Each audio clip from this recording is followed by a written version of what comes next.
Hi friends, I'm B. You're watching this video right now because my therapist recommended that I get an outlet and I didn't want to go writing in a journal like a teenage girl who thinks being depressed is quirky on Tumblr. Did I get too elaborate with that joke? Am I joking about the therapist?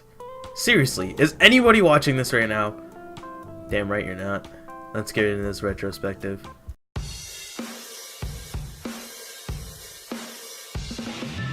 Is this a retrospective? Is what you just asked. That's right, this is one of those mind reading videos now. Well, to answer your question, it is, technically. Retrospectives are usually done on pretty old games to get a new modern perspective, but the way I see it is, despite this game being a little over 4 years old, which, I mean, isn't that old, but it was one of the first localized games to be uncut and properly localized, meaning much of the hype came from that fact. What's different now versus then is that we have more than a few localizations to choose from, especially with Judgment just coming out a little while ago. Editor's note, like, I had to put this in on August 20th because today the Yakuza trilogy was announced. Yakuza, I don't know. But yeah, now we're gonna have every single mainline Yakuza game properly translated and like localized, so we're gonna have a lot more options to pick from, solidifying I don't know if that's a word, the need to discuss Zero's localization a little bit more. But don't get me wrong, I'm no veteran, but when I play the older games I can just feel the out of place translations, the weird lines, the outright missing stuff. But am I gonna show you footage of any of that? No! I recorded over 3 terabytes of Yakuza 0 footage in clear 1080p quality, and you're going to watch it whether you want to or not. You guys consider this shit skill? Eat a dick. Consider this shit skill. Watch your background, bitch. Beginning to end, I recorded everything of my almost 100%, 180 hour plus run. I say almost 100% because of things that we'll talk about much later in the video, but as every gaming YouTuber says at least once in their review, I'm getting ahead of myself. I'll be structuring this video by talking about everything up to chapter 4, including gameplay and everything, because I don't want anybody who might consider anything past that spoilers to be upset, so I will be issuing a spoiler warning for everything that follows that, because I don't know really what people would consider. I know it's an old game, but I'd rather people be able to experience it the way I did than knowing everything that happens. You know what I mean? And I wrote a smiley face into the script, and you couldn't even see that. Well, I had prepared to take notes as I play the game, but, well, how about I just show you how far I got in the notes? I mean, look, in my defense, it's 17 chapters. I had a lot to write down, and I sort of just forgot about it halfway through because I was genuinely enjoying replaying it. And don't worry, we'll be using our Yakuza Revelations, and luckily for me, I have every single thing I ever did in the game recorded. So, at least that's what I tell myself, to justify wasting so much money on Google Drive space and a new hard drive because my SSD is too small, and this mic you're hearing me through right now, and no, this was really not worth it, huh? Haha, anyways guys, Yakuza 0 is a game that came out on the 12th of March in 2015 for the PS3 and PS4 exclusively, later coming to the rest of the world on PS4 in 2017 and later PC in 2018. Which is the version I'll be playing for this review. It is a serious crime drama.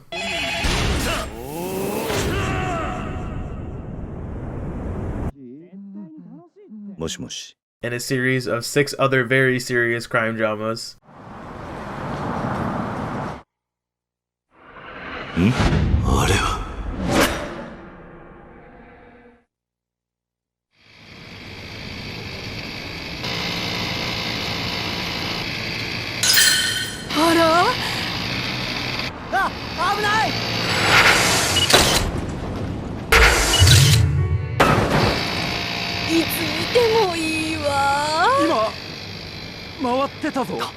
大丈夫なのか？ひらめいた。典型が来た。 This being the prequel game, if you ever wanted to start on these games, I seriously think you should play this one first, regardless of it technically being one of the more recent ones. For reasons I'll touch on later. God, I'm starting to understand why all those YouTubers say, I'm getting ahead of myself, or we'll talk about that later. Anyways.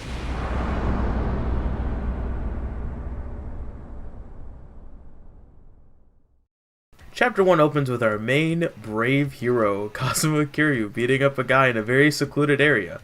And from what I noticed, it's actually the first time in one of these games where it opens in a manner that kind of makes the main character look bad. Well, I mean, like, he's beating up the guy, the dude's begging for his life, and we're not really given much context until we find out that he's owed some money that he's been skipping out on. Or so I think, because Kiryu says this.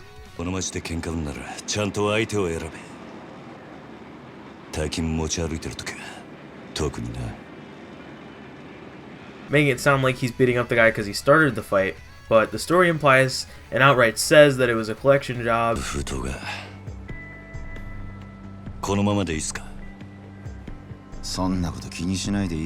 Also, the wiki says it was a collection job, so dude, trust me. Oh, perfect timing. This is the part where I tell you this game retains its entire Japanese dub. I don't even know if dub's the word because it was like that originally. It's with its localized translations, which are actually very accurate. And from what I understand, I don't speak the language. And for the most part, it's really good.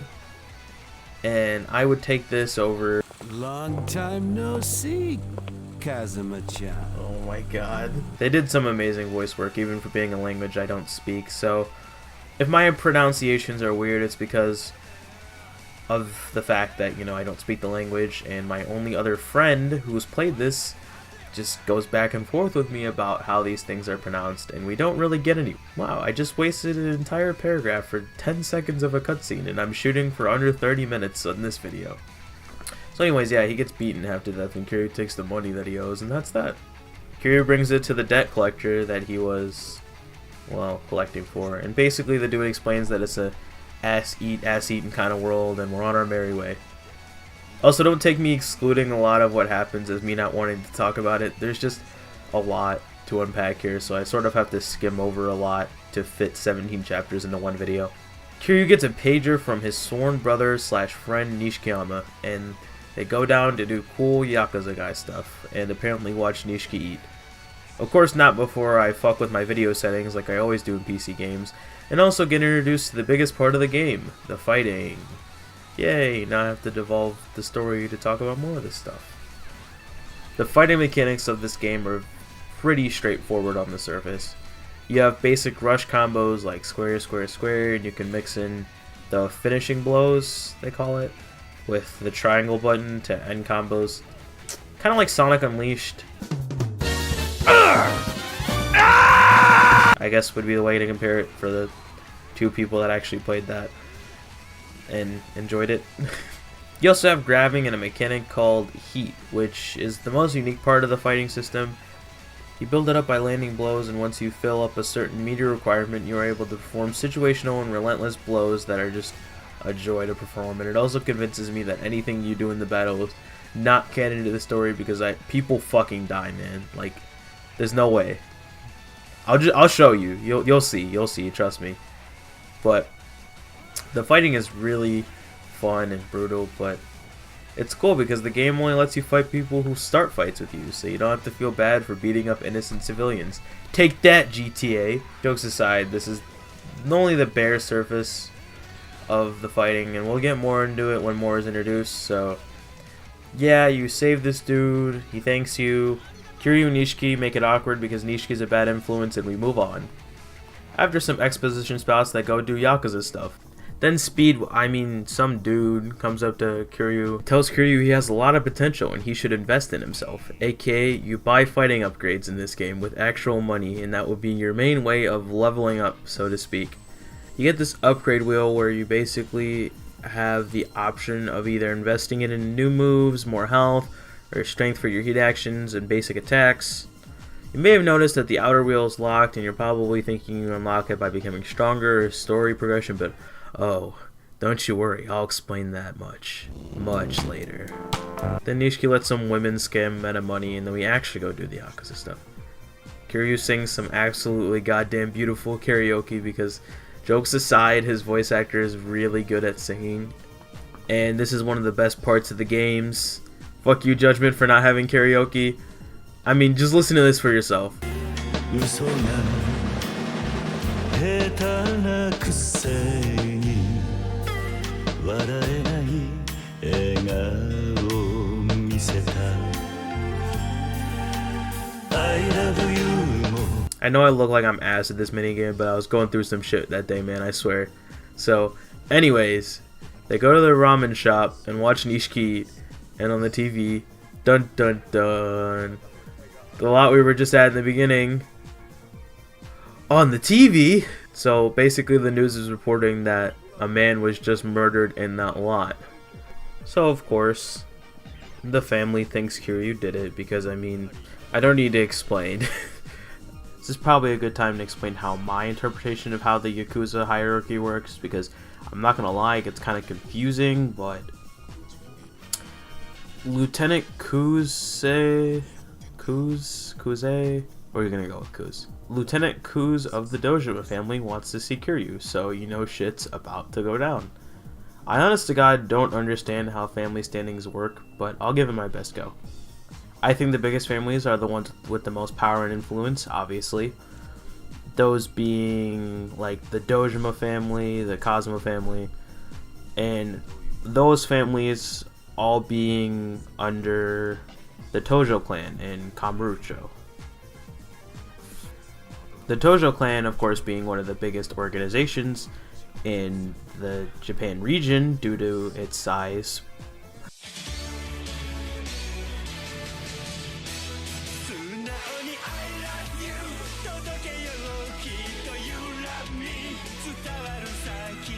So Kuz is pretty high up, and for him to be wanting to directly speak to Kiryu is of course concerning to both him and Nishiki. Wasted enough time? Cool. So once arriving, he is confronted by all of the Dojima family lieutenants, Shibusawa, Kuz, and Awana. I know I'm not pronouncing those names right, but we're gonna go with it anyway. So they're all just lighting Kiryu up because they're not buying that he didn't murder the man in the lot. Kuz explains through smoking exposition, as I like to call it, that the lieutenants were asked directly by Dojima to acquire the land that the murder happened in, called the Empty Lot. It's more than just a simple job. They want that land by any means necessary, and Kiryu drawing attention to it like that has really complicated things. The lieutenants are all gunning to get the land to move up in the family, basically.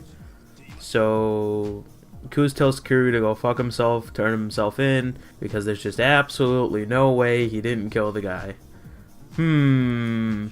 Anyway, before going to confront the loan shark, because the game would be an hour long if we actually turned ourselves in, the aging foreigner that stopped us earlier is back with a friend and explains that he needs us to take care of a few guys that are real angry, which is basically just a segue for me to talk about the styles. So when Kiryu sees Guy do something cool, monkey see, monkey do, but in Zero versus the other games, it's not about just learning the move that the particular person did. You learn a whole ass new fighting style from these revelations. So it is now time to explain that. You acquire 3 fighting styles to the story progression in the game, and 1 special unlockable fighting style from other means. The main 3 are Brawler, which is Kiryu's default style, a balanced, straight to the point style, and Rush, which is extremely fast, from the name implies it's a rushdown style with really fast blows and lots of dodging, and Beast, which is really slow, which trades speed for power, giving you relentlessly strong blows and guard. All of these styles share the same health points, but different heat actions and upgrade strengths. So you sort of have to choose your investments in whichever one you want to end up using the most, which, assuming you aren't grinding for money, like I'll talk about later, might be kind of difficult. You can switch styles on the fly, and they're all really good for varying situations, but you'll never be forced or switched to use a particular one. It's always what you want to do. Me, personally, I'm all over the place because switching on the fly is cool, but I stuck to Rush for the beginning because I think overall it's really good. Each of the styles will have a master you can learn from, meaning you can learn about 5 new moves from each one by completing their specific training tasks. I'm about to be on page 5, so at this point I'm legally required to inform you that there may have to be 2 to 3 parts of this video. Regardless, at this point in the game, random encounters will be more frequent money-wise. It's not really worth it because you can do like 5 encounters and only get enough for like 1 upgrade by the time it's late game, but doing it in early stages is good. It helps you familiarize with the combat and the fighting styles and all that fun stuff. Kiryu goes up to the loan shark office and fights his way in, being confronted by him holding a gun, but it's not a gun and a rendered cutscene, so it'll be okay. Speaking of which, I noticed that there was an option for full frame rate cutscenes in the settings, meaning that all the like special rendered cutscenes are rendered in-engine. Isn't that crazy? I mean, like, I've been kind of showing them. The game does kind of awkwardly switch between rendered and in-game cutscenes, but like, the rendered cutscenes look really good.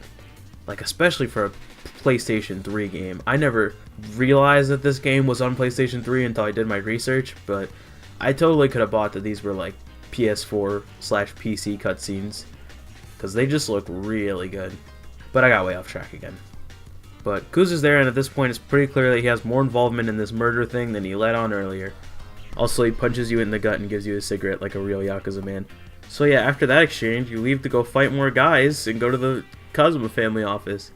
I didn't explain who Kazuma is or that Nishiki is in this family and it's sort of Kiryu's rightful family, but I really don't need to, but I kind of did just now by saying this. But once arriving, we're told that the land plot known as the Empty Lot is sort of important because, and I say sort of very loosely, but it is sort of important because it's the one thing holding back the redevelopment project, and whoever holds this little measly plot of land has the power to change Kamurocho. However, it makes no fucking sense because one little 10% of something versus 90% of the other shit Dojima owns, it doesn't make sense. I'm not gonna front. It doesn't. I mean, I'm sure you could sell it to him for like a crazy amount because, I mean, if that's the one thing he needs, then yeah, I mean, okay, I'll give you that. But they make it sound like that little plot is all you need to take the helm of the redevelopment project, when Dojima's already done the other 90%. So basically, according to my math, 6 is higher than 2. Anyways, that's enough about my high intellect. Kiryu goes to the Dojima family, asking to be expelled from the family. Kuza's like, lol, you thought, fight all these guys. So, we fight all these guys. Kiryu has to fight with... Why did I write this? Kiryu has to fight with PP hands.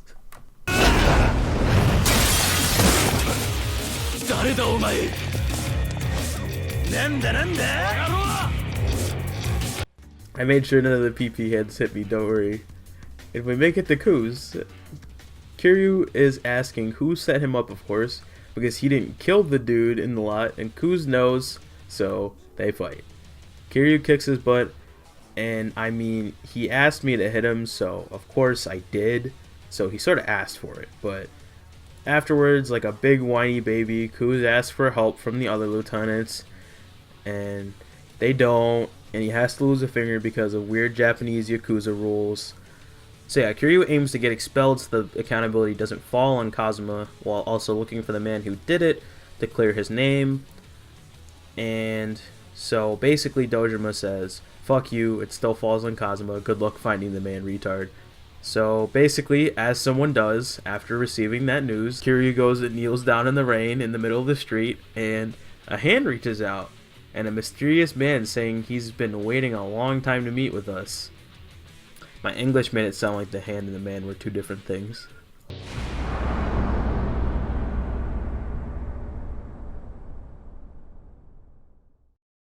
Holy shit, we did it! We're at chapter 2! I might start squeezing chapters together in part 2, but you'll still know when a new one begins. But yes, after this weirdo stares out the window and Kiryu showers at another man's house that he doesn't even trust so far, because of course he would.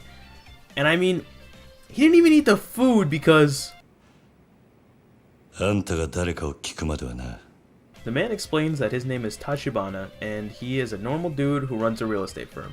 Kiryu eye rapes his arm, so Tachibana explains that it is a prosthetic, and he lost his real arm, and Kiryu says, like he wasn't thinking about it. Like, I mean, look at his face, he's literally staring at it. You bet your ass if I had an avatar, he'd be folding his arms right now. This entire scene is just a bro moment. It ends with Kiryu saying he doesn't want to work for Tachibana and leaves anyway.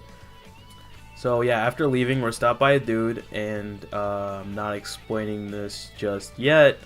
We'll come back to you, large man. I did some sub-stories. There's about 100 in total. They're mostly a blast. They're all really cleverly written and interesting.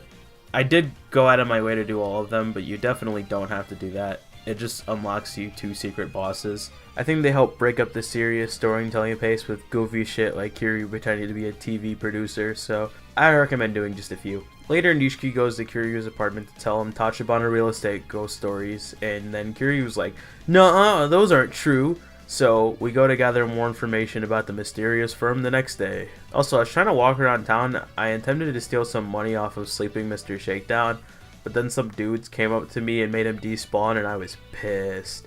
Well, I guess I should explain what Mr. Shakedown is since I just name dropped him like that. So basically, he's an enemy that you may come across every once in a while. Unlike the other enemies, he's extremely strong, has more health than a lot of bosses, and can one-shot you if you give him the chance, and will take all of your money if you lose to him.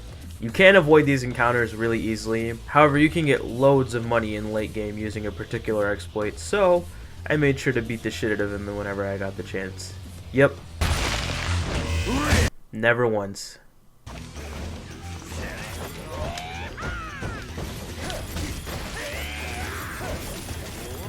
Oh my god! Did I lose to him? Anyway, after digging up some info on Tachibana real estate, using dirty tricks to run out tenants, we go to the location to find out more. So after talking to some dude, I don't know, it really doesn't matter, he's money hungry and... Okay, look, I don't have the heart to explain every single cutscene, so I'm going to be taking some liberties in the storytelling here, like I already have been to this point, and if you haven't played the game, you really should, because I really don't want people to consider any of what I say spoilers. I mean, not the bit I'm about to say, but anything in the future. So yeah, if you haven't played the game, play it. So yeah, that's your plug, Sega, you're welcome. I'll provide a timestamp in part 2 if you just wanted to hear like my overall thoughts. Part 2 or 3, I don't know which one it'll be yet, but I'll let you know, don't worry. So yeah, this Oda dude just comes in and murders this man's crying infant, then throws 4 million yen in his face. Then Kiryu's like, "Yo, what the fuck?" and we just leave. This game kind of took a weird turn, and I'm not really cool with this, bros. Kiryu bribes some drunk hobos with alcohol to give them Tachibana's credit card number so he can buy Wumpa coins and V-Bucks. They don't tell him that, but they do tell him where you can find Tachibana real estate, so we go there.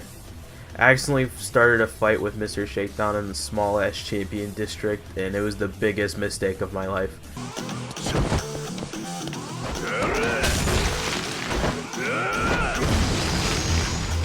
So that delayed some story progression. After I reloaded my save like a little bitch because I didn't want to lose any of my money, we went to the Champions District, fought some civilians that wouldn't believe I wasn't Yakuza.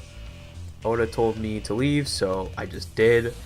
After fighting the firm and destroying all of Tachibana's nice furniture in a fight with Oda, Oda and Tachibana are like, "Well shit man, you're hired. Here's a cool light show I can do."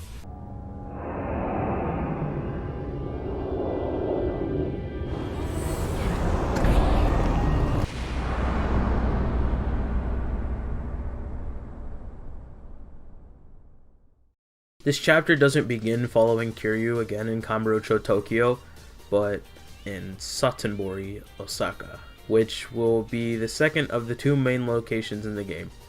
We get our epic establishing shots, then we're taken straight into the cabaret. I think that's how you say it. Cabaret club. I don't know, some weeb told me that's how you say it. Yeah, some cabaret club called the Grand, and it looks like the big shit. I paused to pee, then we get to see this real classy place where our two main characters walk in, as Kiryu died in the last chapter after having a seizure from the light show. Am I going to tell you their names? No, I don't think I will. And neither will the game. They don't matter. Shortly after they enter, they start talking about the club's manager, then some dude starts acting like a jackass, groping women, assaulting employees, the whole shebang. The club falls silent and the world's most interesting man shows up, Goro Majima, the manager of the Grand. I read that like chills. And our second main character. You're probably expecting him to bounce this dude or something, but he takes it a interesting approach, to say the least. これ以上営業妨害されますとしたらなんやっちゅねんしゃあないのああ一丁景気のやれや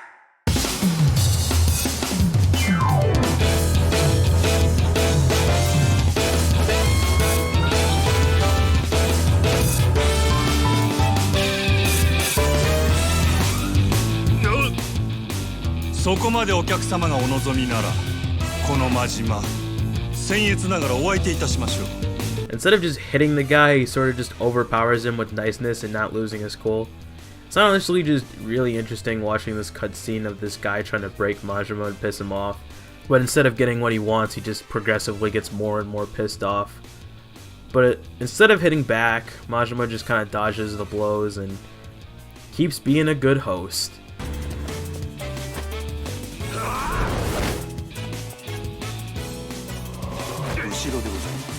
Prompting for my favorite heat action you'll never get to do again.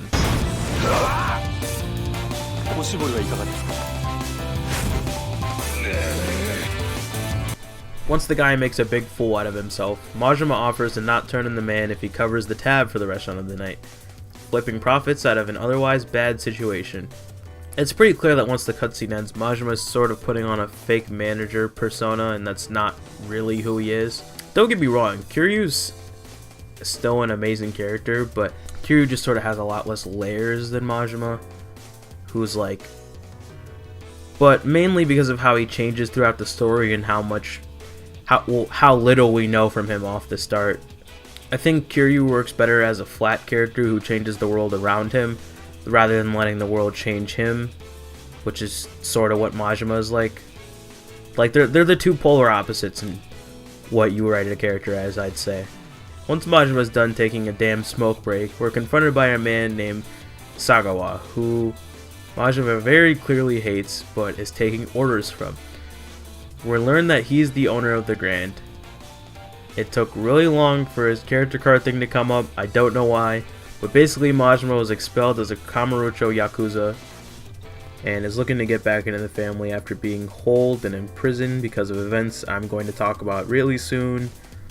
Sagawa is basically cash cowing Majima under a promise that he'll talk to his oath brother, who was Majima's old boss, about getting him back into the family. Sagawa tells Majima to get him $500 million, and that's the way in.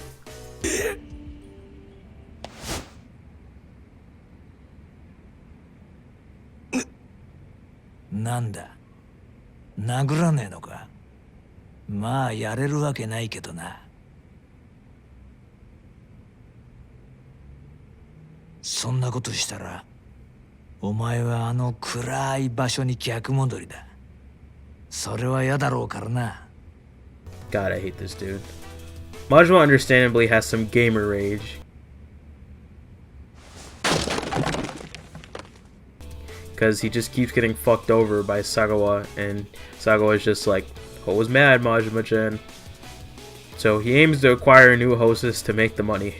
We're stopped by some old dude named Sotaro Komaki, who you'll recognize if you played any of the other Yakuza games, who wants to fight us and test us. Or in other words, time to talk about Majima's fighting styles. The main one, Thug, is sort of like Brawler, but it's more lightweight and underhanded in the way he fights. Majima will poke eyes, choke you out, steal your weapons, anything to beat the opponent. before I begin to even talk about the other styles, I should probably talk a little bit more about the story v gameplay stuff. You can literally shoot, stab, or snap your opponent's neck in a battle and they won't die.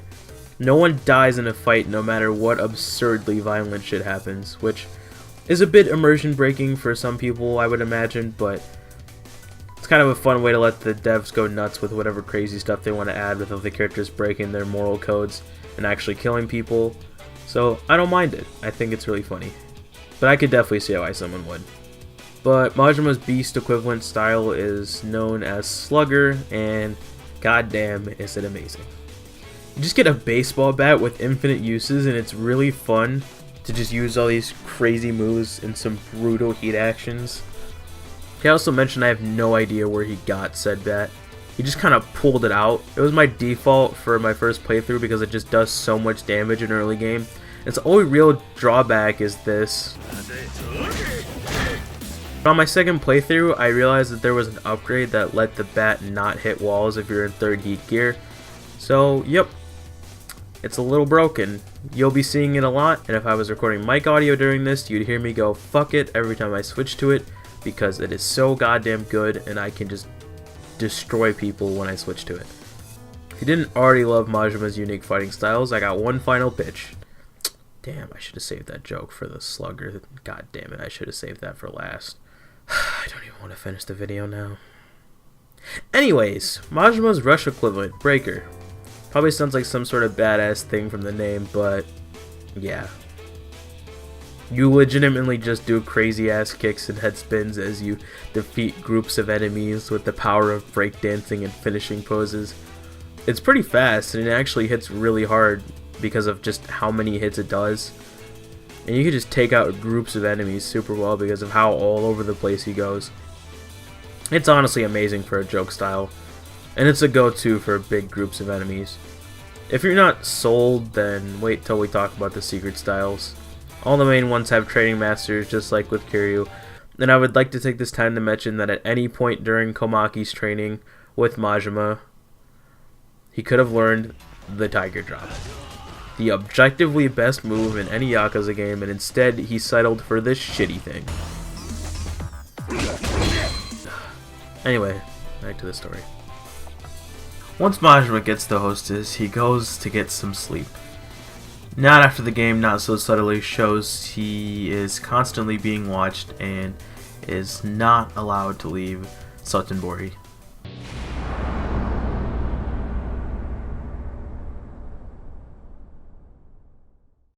Chapter 4 opens with a kind of cool cutscene that's from Yakuza 4, which is pretty cool, and I didn't really notice until the second time I played it, as this was the first game I started with, but it sort of explains in like a flashback kind of way why Majima was imprisoned and when he lost his eye. Basically, him and his oath brother were planning a 16-man hit. Jeez, saying that out loud kind of puts it into perspective, but well, more or less it was his brother was ordered to do it, and Majima was willing to do whatever to help him out. So before he could even get to the place, he was stopped and beaten for his attempt. Not able to fend off the incoming enemies, he was chained up and they gouged his eye out. They turned him over to his boss, Shimano, who will hold him up for God knows how long, subjecting him to all sorts of torture. After Majima miraculously survived all of this, he gets to see the light of day, but under the imprisonment of Sotenbori, which doesn't sound so terrible, but you know.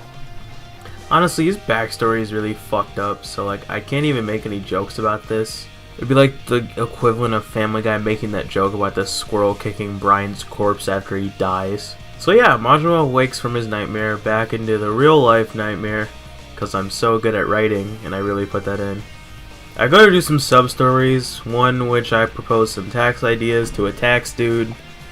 Majima proposed gradually raising up to about 8%, which I later looked up and actually happened in Japan, and I think it's hilarious to think that Majima canonically is responsible for high sales tax in the Yakuza universe. So after Majima fucks the lower class, Sagawa invites us to go have a drink, which Majima obviously doesn't want to do, But yeah, he has to take orders from this maniac. He basically tells Majima that he wants him to perform a hit. He essentially tells Majima that he wants him to perform a hit on a sex trafficker named Makimura Makoto, while also telling Majima he wants him to perform the hit right in front of this chef, who surprisingly says nothing. Wow, he's really good at his job. Round of applause for the chef man who doesn't want to have to turn in Sagawa and Majima. Majima figures that this is his chance to get back into the family, and though he'd rather not kill, at least it's a piece of shit, or so he thinks. So afterwards, I fight Satomori's Mr. Shakedown because I like money, and you legit have to play these like a fucking Dark Souls fight because you do get strong enough to kick his ass later in the game, but all he needs is like 2 hits, and all you can really do is chip damage. And after you beat him, Mr. Shakedown basically just pulls a melee player / anime villain I was holding back excuse. So after I'm done with Mr. Excuses, I go to the telephone club because apparently the Makoto dude helps a lot of the women there. And Majima uses his best slide tactics to get the woman on the phone to tell him more about Makoto. And after some intense breakdancing and saving the woman, we find out he runs a massage parlor and is frequently there. Majima goes there, knife in hand, the one Sagawa gave him, and I didn't mention, looking like the best and most subtle hitman in the world as he just struts this knife around. But yeah, after going in, sprinting, finding no one, a young woman who works at the place comes in who doesn't really react to Majima standing there. And when he attempts to leave, she bumps into him because of course she does. And so he lies, saying he was there for a massage, and now we're stuck here staring at this badass Hania tattoo and listening to the world's best hitman do his job getting a massage. So yeah, obviously when we're going to show up and get a massage and leave, the man who appears to be Makoto appears, and I'm saying and a lot, and he knows what's up. We're over here completely vulnerable because Majima is dumb, and he honestly could have just ran because she was blind, but well, I don't know, maybe he didn't want her to draw attention from her yelling, but I mean, she yelled anyway, so yeah, he sees the knife because Sneak 100, and they fight after an actually really intense cutscene between the two. So he goes down just like the rest. Then some douchey looking Yakuza guys show up and reveal that Makoto is actually the girl and not the big Chinese man who's named Lee. Shocking. So basically, Sagawa lied and wanted Majima to kill a blind girl. They nabbed Makoto, and normally I'd say Majima should have beaten them, but they brought a gun to a cutscene, which is the only thing stronger than Kiryu and Majima. Cheers. So Majima beats them up outside the cutscene. He gives chase to the guys, getting her back, leading to a really intense bit where you basically have to hide in crowds to avoid being spotted by the guys while trying to make it to safety. I actually kind of like these, even if they're bad by stealth game standards, just because of the music and the atmosphere of it. Plus, this and one other time are the only times that you have to do it. But yeah, if you're spotted, you have to fight off some guys without losing too much health on her, which isn't really an issue. Once reaching the end, Majima looks like he's about to make a decision. It was his mission to kill Makimura Makoto, right? Does he do it? Does he actually kill a blind girl? Did you want to find out soon? Cause fuck you, back to Kiryu now. This is about where I'm going to end the first part of the video. It'll most likely be shorter than part 2, but I think this is a good stopping point. If you're still watching this half an hour later, I appreciate you. And don't worry, the next part will be plenty more story liberties and not following the game script. If this video hits 1 like, then I will release part 2. Just kidding. Either way, I'll release part 2 because I wasted my entire summer making this video. So stay tuned for part 2. Hope you enjoyed. Wow, imagine having a cool YouTube outro instead of cutting yourself off in the middle of a sentence.